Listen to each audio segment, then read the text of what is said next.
Assalamualaikum warahmatullahi wabarakatuh. Perkenalkan, nama saya Maulina Ainul Hikmah dari semester 6 kelas B Prodi PBSI. Di sini saya akan mempresentasikan hasil dari praproposal penelitian saya yang berjudul Karakteristik Klausa Intransitif Basa Engki Enten dalam Komunikasi Remaja di Desa Lapataman. Dalam proposal penelitian kali ini terdapat 3 subbab, yaitu bab pertama pendahuluan, bab kedua kajian teori, dan bab ketiga metode penelitian. Pada bab 1 pendahuluan terdapat 5 poin, yaitu yang pertama latar belakang, yang kedua rumusan masalah, yang ketiga tujuan penelitian, yang keempat manfaat penelitian, dan yang kelima definisi operasional. Kemudian praproposal penelitian ini dilatar belakangi oleh yang pertama ada pengertian bahasa yang merupakan salah satu bentuk komunikasi antar masyarakat yang digunakan dalam sehari-hari. Kemudian yang kedua ada bahasa Madura yang merupakan bahasa daerah yang digunakan sebagai komunikasi masyarakat Madura tentunya. Dan terdapat 3 tingkatan bahasa dalam bahasa Madura tersebut, yaitu Enjeia, Engki Enten, dan juga Engki Punten. Bahasa Madura tingkatan kedua yaitu Enjeia merupakan bahasa yang sangat jarang sekali dipakai oleh masyarakat Madura, terutama oleh para remaja yang ada di Madura. Kebanyakan dari mereka menggunakan tingkat yang pertama, yaitu tingkat paling bawah, yaitu bahasa Enjeia dalam komunikasi mereka sehari-hari. Objek dalam penelitian kali ini yaitu merupakan klausa intransitif dalam komunikasi antar remaja di Desa Lapataman yang menggunakan bahasa Engki Enten dalam komunikasi mereka sehari-hari. Setelah mengetahui bahwa di dalam bahasa Engki Enten banyak ditemukan penggunaan klausa intransitif, maka dilakukan penelitian terhadap kalimat intransitif bahasa Madura Engki Enten melalui kajian sintaksis, khususnya berhubungan dengan kalimat intransitif. Kemudian penelitian ini diberi judul Karakteristik Klausa Intransitif Bahasa Engki Enten dalam Komunikasi Remaja di Desa Lapataman. Kemudian poin yang kedua adalah rumusan masalah. Di sini terdapat 2 rumusan masalah, yaitu rumusan masalah umum dan juga rumusan masalah khusus. Yang pertama rumusan masalah umum yaitu bagaimanakah karakteristik klausa intransitif dalam bahasa Engki Enten dalam komunikasi remaja di Desa Lapataman. Kemudian yang kedua ada rumusan masalah khusus. Dalam rumusan masalah khusus ini dibagi menjadi 3. Yang pertama yaitu bagaimanakah fungsi predikat dalam bahasa Engki Enten komunikasi remaja di Desa Lapataman. Yang kedua, bagaimanakah kategori predikat dalam bahasa Engki Enten komunikasi remaja di Desa Lapataman. Terus kemudian yang ketiga, bagaimanakah peran semantik predikat dalam bahasa Engki Enten komunikasi dalam di Desa Lapataman. Kemudian poin ketiga ada tujuan penelitian. Tujuan penelitian juga dibagi menjadi 2, yaitu tujuan umum dan juga tujuan khusus. Tujuan umumnya yaitu mendeskripsikan karakteristik klausa intransitif bahasa Engki Enten dalam komunikasi remaja Desa Lapataman. Kemudian ada tujuan khusus, yaitu mendeskripsikan fungsi predikat dalam bahasa Engki Enten dalam komunikasi remaja Desa Lapataman. Kemudian yang kedua, mendeskripsikan kategori predikat dalam bahasa Engki Enten dalam komunikasi remaja Desa Lapataman. Dan kemudian yang ketiga, mendeskripsikan peran sintaksis predikat dalam bahasa Engki Enten dalam komunikasi remaja di Desa Lapataman. Kemudian pada poin keempat yaitu ada manfaat penelitian. Manfaat penelitian juga dibagi menjadi 2, yaitu manfaat secara teoritis dan juga manfaat secara praktis. Manfaat secara teoritis yaitu hasil penelitian ini dapat memperkaya hasanah penelitian di bidang linguistik, khususnya bidang sintaksis, dan menambah informasi tentang tata bahasa dalam bahasa Engki Enten. Kemudian manfaat secara praktis, hasil penelitian ini juga dapat digunakan sebagai contoh bahan ajar bagi guru ataupun siswa-siswi yang sedang mempelajari bahasa Madura Engki Enten di sekolah-sekolah.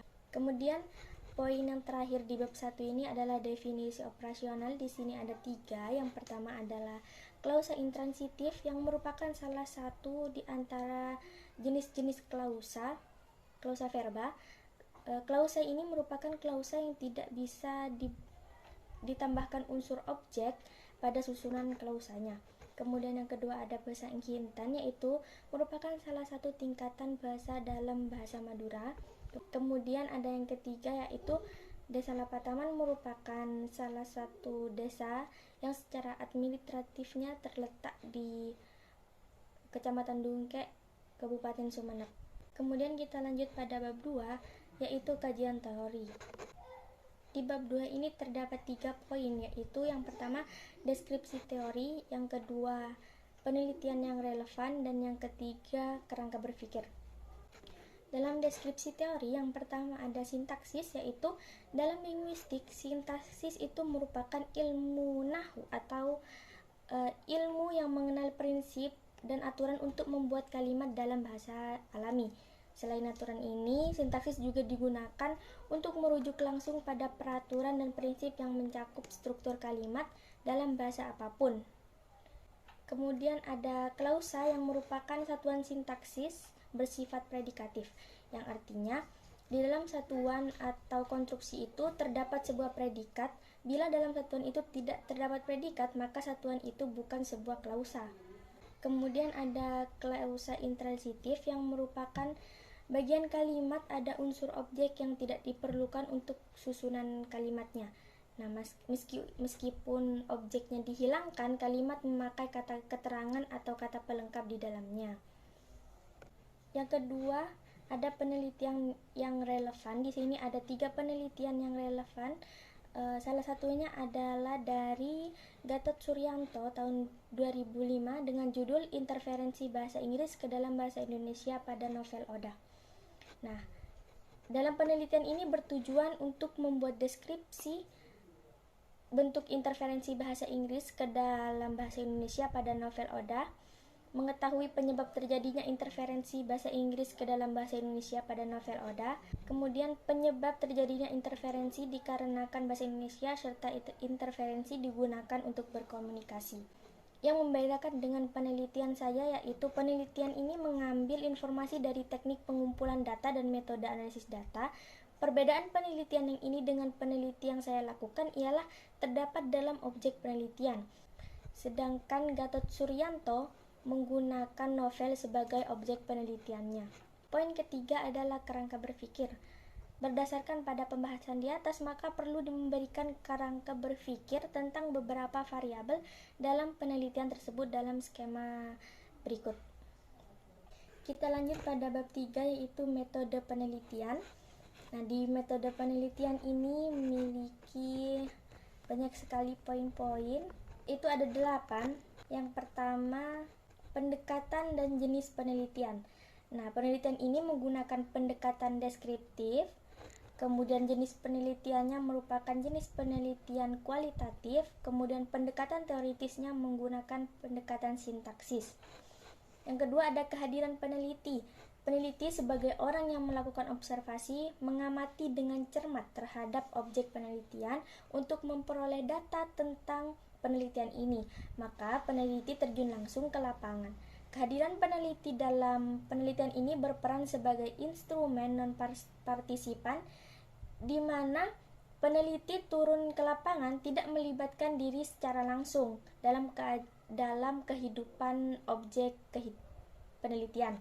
Kemudian yang ketiga ada lokasi penelitian. Penelitian ini dilakukan di kalangan remaja di Desa Lapataman, Kecamatan Dungkek, Kabupaten Sumeneb. Sumber data yang terdapat dalam proposal ini adalah remaja di Desa Lapataman dengan jumlah remaja sebanyak 34 peserta. Jumlah remaja laki-laki yaitu 20 orang dan juga jumlah remaja perempuan 14 orang. Alasan peneliti memilih Desa Lapataman sebagai objek penelitian tidak terlepas dari kondisi desa yang remajanya masih menggunakan bahasa Ingki-Intan sebagai komunikasi mereka sehari-hari. Kemudian yang kelima ada prosedur pengumpulan data.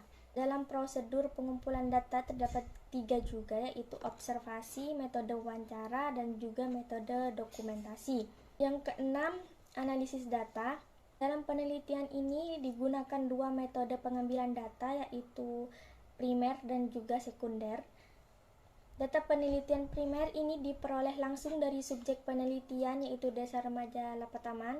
Kemudian yang kedua, data primer ini berasal dari data-data penduduk sesuai dengan catatan dari kepala desa. Kemudian ada sumber data. Sumber data dalam penelitian ini adalah data sekunder, merupakan data pendukung yang berasal dari buku-buku yang berkaitan dengan teori penelitian klausa intransitif.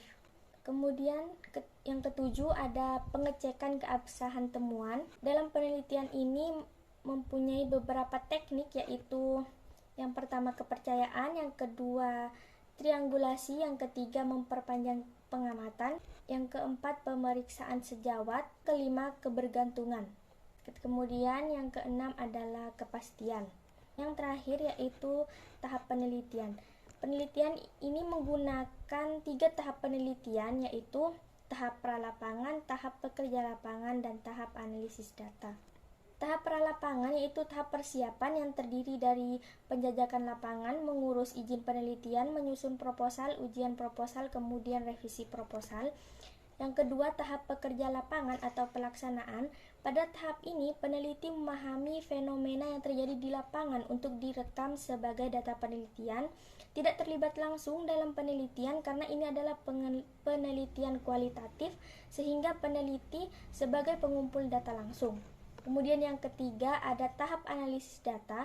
Pada tahap ini membutuhkan ketekunan dalam observasi dan pengamatan untuk mendapatkan data tentang berbagai hal yang dibutuhkan dalam pengecekan. Kemudian yang terakhir ada tahap penyelesaian. Tahap penyelesaian ini merupakan tahap akhir dari sebuah penelitian data yang sudah diolah, disusun, disimpulkan, dan diverifikasi. Kemudian selanjutnya disajikan dalam bentuk penulisan laporan penelitian. Mungkin hanya itu yang dapat saya sampaikan dalam seminar praproposal penelitian bahasa kali ini. Kurang lebihnya saya mohon maaf. Assalamualaikum warahmatullahi wabarakatuh.